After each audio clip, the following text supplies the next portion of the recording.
saya Pamela Elsa dan Pasaribu dengan NIM 243301631011. Prodi S1 Kesehatan Masyarakat. Di sini saya akan menjelaskan tentang kalimat paragraf. Pengertian paragraf mengutip dari Kamus Besar Bahasa Indonesia atau disebut KBBI, paragraf bisa disebut dengan alinea.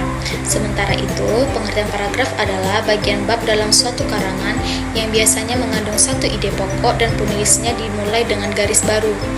Ciri-ciri paragraf berdasarkan pengertiannya, kita dapat mengetahui ciri-ciri paragraf yaitu sebagai berikut. Yang pertama, paragraf yang mengandung makna, pesan, atau pikiran dari penulis.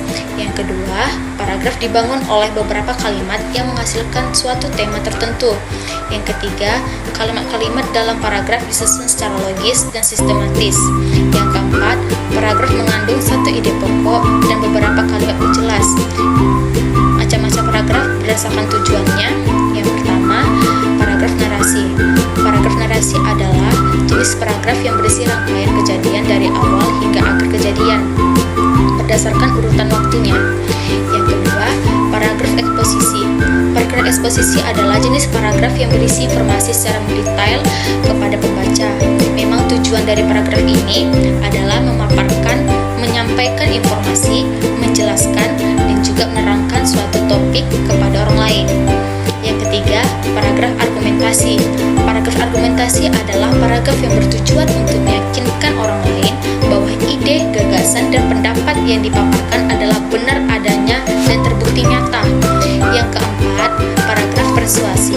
Paragraf persuasi adalah paragraf yang bertujuan untuk membujuk orang lain melakukan sesuatu sesuai yang diinginkan penulis. Namun, sayangnya, penulis harus mampu membuat pembaca percaya dan yakin. Macam-macam paragraf berdasarkan kalimat utamanya. Jenis paragraf berdasarkan letak kalimat utamanya. Yang pertama itu paragraf deduktif. Nah, paragraf deduktif adalah jenis paragraf yang dikelompokkan berdasar letak kalimat utamanya. Nah, dalam paragraf jenis ini, kalimat utamanya terletak pada awal paragraf. Kalimat-kalimat penjelasnya akan berada setelah kalimat utamanya. Yang kedua, paragraf induktif. Kalau deduktif di awal, maka paragraf induktif memiliki kalimat utama yang terletak di akhir paragraf. Kalimat penjelasnya tentu saja berbeda sebelum kalimat utamanya. Yang ketiga, paragraf campuran.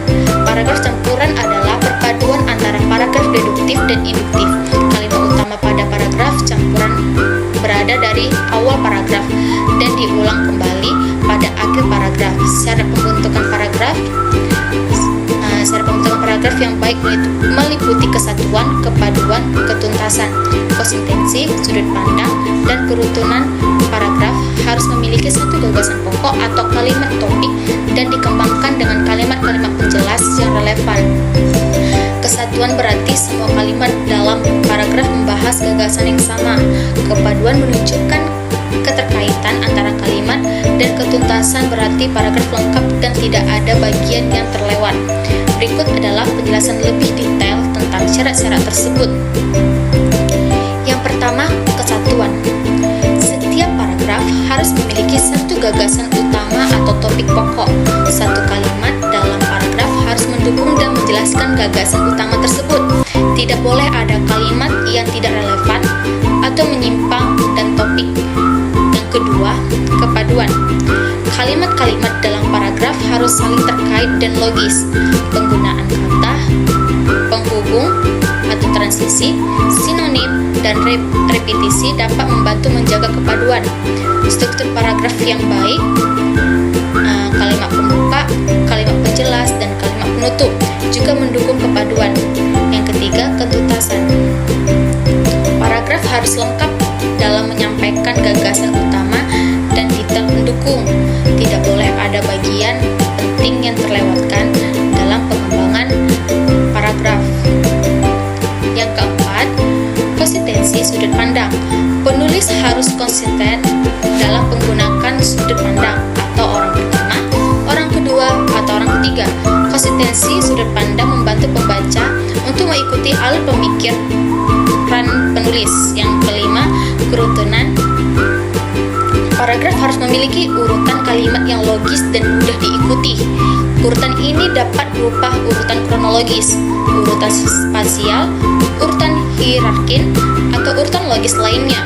Cara menulis paragraf yang baik harus memiliki struktur yang jelas, yaitu kalimat topik, kalimat pendukung, dan kalimat penutup. Setelah itu, paragraf harus memiliki kesatuan, kepaduan, dan kelengkapan untuk memastikan pesan yang ingin disampaikan tersampaikan dengan baik.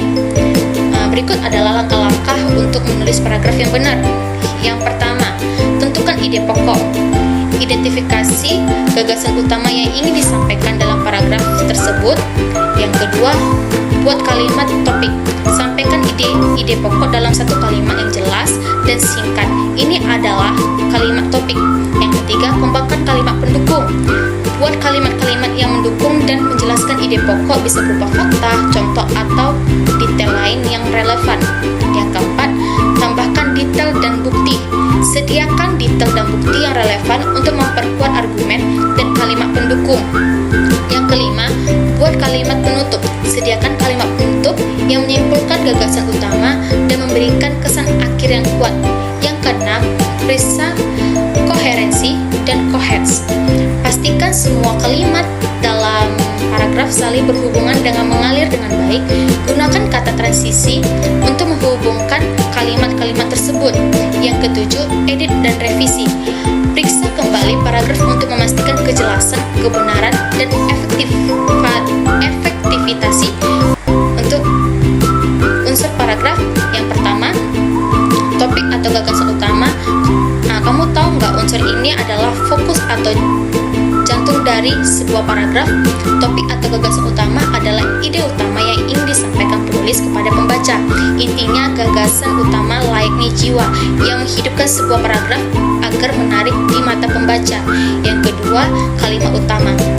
Unsur pembangun paragraf yang kedua adalah kalimat utama. Kalimat utama adalah kalimat yang beri gagasan utama. Kalimat utama biasanya diletakkan di awal atau di akhir paragraf.